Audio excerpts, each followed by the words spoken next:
Are you in the middle of a legal battle and you are about to have to appear in court and testify? My name is Burkett. I'm a trial attorney in Tulsa, Oklahoma, and I've been practicing for about 7 years.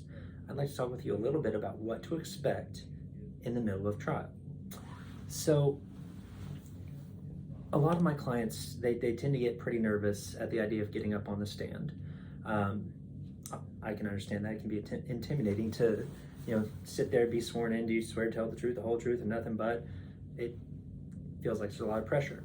There's some ways that you can alleviate that. Number one, trust your lawyer. If you can't trust your lawyer, then you may as well not even go to court in the first place. Your attorney is going to have your back. They know this case inside and out, and they know what questions to ask you to help you look the best. Do not answer more than what they ask you. I've had I've had a few times where clients would want to, go on and answer more than just the specific question.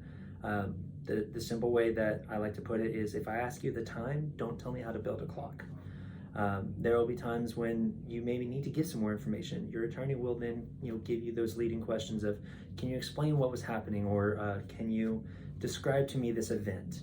That's your a little bit more open-ended way of being able to, tell your story, but telling your story in a structured way that helps your lawyer present your case for you. The biggest thing that I have seen throw my clients off is when, I'm done and the other side is getting up to do a cross-examination. I cannot stress enough how important it is to try to keep your cool during cross-examination. It's the other lawyer's job to try to fluster you, to try to trip you up, to try to make you seem like you're double talking. Do not try to fight with them or argue with them about whatever point they're trying to make. Your attorney will typically get a chance to get up and do what's called a redirect, which means that essentially whatever points you feel like, or your lawyer feels like, got scored during cross-examination, your attorney is going to get a chance to clean it up. So, for example, isn't it true that you were also at the barbecue when your ex-husband was getting drunk in front of the kids? Yes, it is true, but I was absolutely in the other room taking care of the other kids. I wasn't there at all, so I wasn't part of whatever incident occurred as a result of it.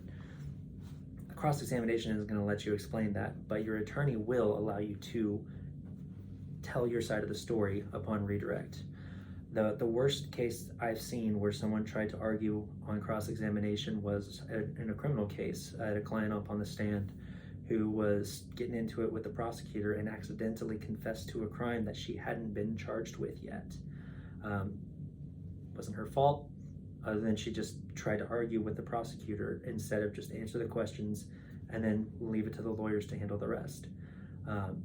If you have any other questions about this, or if you have a case that you feel that you need some help with to take to trial, please feel free to reach out to us at Wirth Law Office. You can find us at makelawEasy.com. Once again, my name is Burkett. Thank you.